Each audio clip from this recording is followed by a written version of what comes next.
Avignon, le 17 juillet 1989.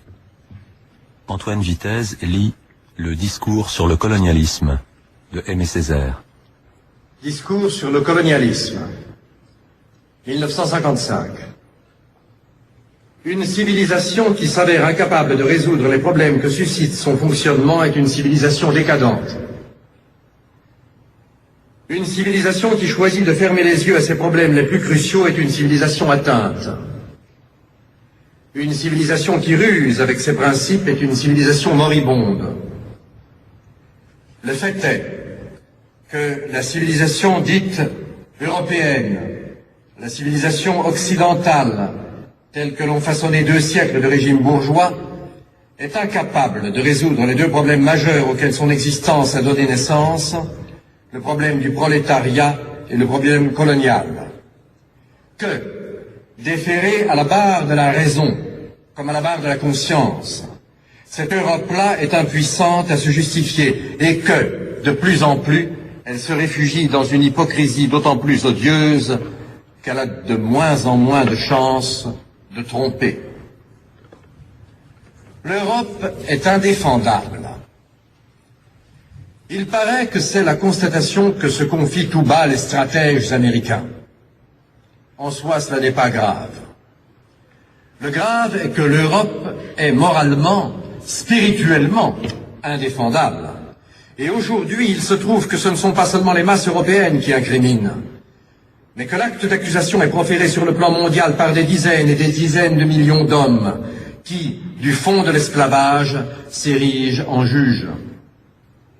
On peut tuer en Indochine, torturer à Madagascar, emprisonner en Afrique noire, sévir aux Antilles. Les colonisés savent désormais qu'ils ont sur les colonialistes un avantage. Ils savent que leurs maîtres provisoires mentent, donc que leurs maîtres sont faibles. Et puisqu'aujourd'hui, il m'est demandé de parler de la colonisation et de la civilisation, allons droit au mensonge principal à partir duquel prolifèrent tous les autres. Colonisation et civilisation. La malédiction la plus commune en cette matière est d'être la dupe de bonne foi d'une hypocrisie collective, habile à mal poser les problèmes pour mieux légitimer les odieuses solutions qu'on leur apporte. Cela revient à dire que l'essentiel est ici de voir clair, de penser clair, entendre dangereusement, de répondre clair à l'innocente question initiale « Qu'est-ce ?»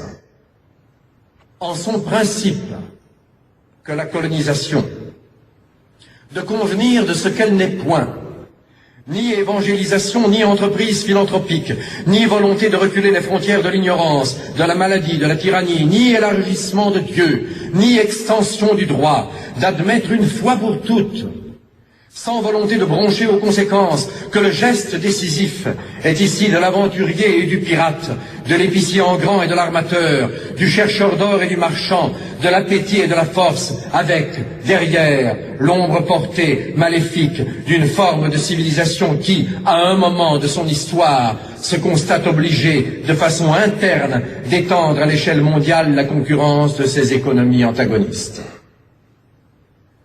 Poursuivant mon analyse, je trouve que l'hypocrisie est de date récente, que ni Cortés découvrant Mexico du haut du grand Teocalli, ni Pizarre devant Cusco, encore moins Marco Polo devant Cambaluc, ne protestent d'être les fourriers d'un ordre supérieur, qu'ils tuent, qu'ils pillent, qu'ils ont des casques, des lances, des cupidités, que les baveurs sont venus plus tard, que le grand responsable dans ce domaine est le pédantisme chrétien, pour avoir posé les équations malhonnêtes, christianisme égale civilisation, paganisme égale sauvagerie, d'où ne pouvaient que s'en suivre d'abominables conséquences colonialistes et racistes, dont les victimes devaient être les Indiens, les jaunes, les nègres. Cela réglé, j'admets que mettre des civilisations différentes en contact les unes avec les autres est bien, que marier des mondes différents est excellent, qu'une civilisation, quel que soit son génie intime, à se replier sur elle-même s'étiole, que l'échange est ici l'oxygène, et que la grande chance de l'Europe est d'avoir été un carrefour, et que d'avoir été le lieu géométrique de toutes les idées, le réceptacle de toutes les philosophies, le lieu d'accueil de tous les sentiments, en a fait le meilleur redistributeur d'énergie. Mais alors je pose la question suivante. La colonisation a-t-elle vraiment mis en contact, ou si l'on préfère, de toute manière, d'établir le contact, était-elle la meilleure? Je réponds non. Et je dis que de la colonisation à la civilisation, la distance est infinie, que de toutes les expéditions coloniales accumulées, de tous les statuts coloniaux élaborés, de toutes les circulaires ministérielles expédiées, on ne saurait réussir une seule valeur humaine.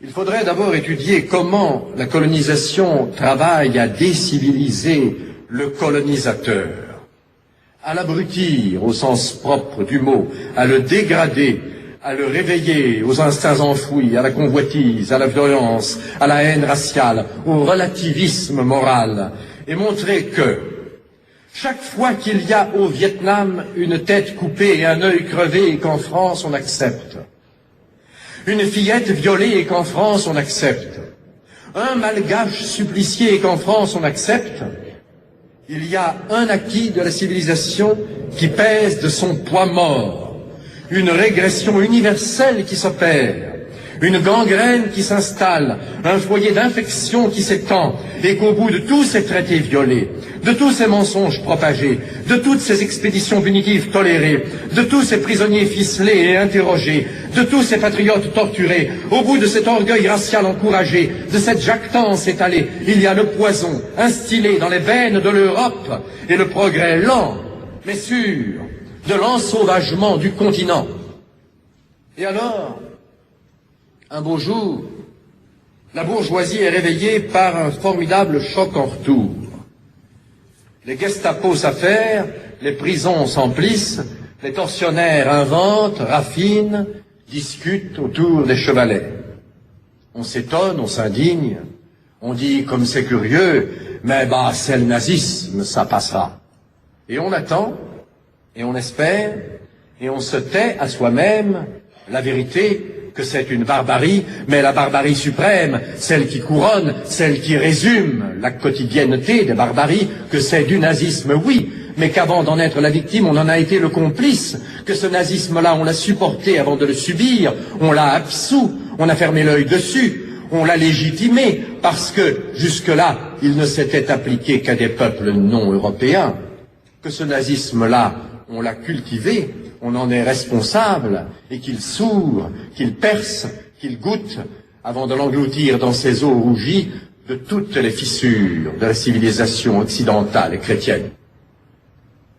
Oui, il vaudrait la peine d'étudier cliniquement, dans le détail, les démarches d'Hitler et de l'hitlérisme, et de révéler aux très distingués, très humanistes, très chrétiens, bourgeois du XXe siècle, qu'il porte en lui un Hitler qui s'ignore, qu'Hitler l'habite, qu'Hitler est son démon, que s'il le vitupère, c'est par manque de logique, et qu'au fond, ce qu'il ne pardonne pas à Hitler, ce n'est pas le crime en soi, le crime contre l'homme, ce n'est pas l'humiliation de l'homme en soi, c'est le crime contre l'homme blanc, c'est l'humiliation de l'homme blanc, et d'avoir appliqué à l'Europe des procédés colonialistes dont ne relevaient jusqu'ici que les Arabes d'Algérie, les Koulis de l'Inde et les nègres d'Afrique. Et c'est là le grand reproche que j'adresse au pseudo-humanisme. D'avoir trop longtemps rapetissé les droits de l'homme, d'en avoir encore une conception étroite et parcellaire, partielle et partiale, et tout compte fait sordidement raciste. J'ai beaucoup parlé d'Hitler, c'est qu'il le mérite, il permet de voir gros et de saisir que la société capitaliste à son stade actuel est incapable de fonder un droit des gens, comme elle s'avère incapable de fonder une morale individuelle. Qu'on le veuille ou non, au bout du cul-de-sac Europe, il y a Hitler. Au bout du capitalisme désireux de se survivre, il y a Hitler. Au bout de l'humanisme formel et du renoncement philosophique, il y a Hitler. Et dès lors, une de ces phrases s'impose à moi. Nous aspirons non pas à l'égalité, mais à la domination. Le pays de race étrangère devra redevenir un pays de serfs, de journaliers agricoles ou de travailleurs industriels. Il ne s'agit pas de supprimer les inégalités parmi les hommes, mais de les amplifier et d'en faire une loi. Cela sonne net, hautain, brutal, et nous installe en pleine sauvagerie hurlante, mais descendons d'un degré. Qui parle? J'ai honte à le dire, c'est l'humaniste occidental, le philosophe idéaliste. Qu'il s'appelle Renan, c'est un hasard. Que ce soit tiré d'un livre intitulé « La réforme intellectuelle et morale », qu'il ait été écrit en France au lendemain d'une guerre que la France avait voulu du droit contre la force, en dit long sur les mœurs bourgeoises.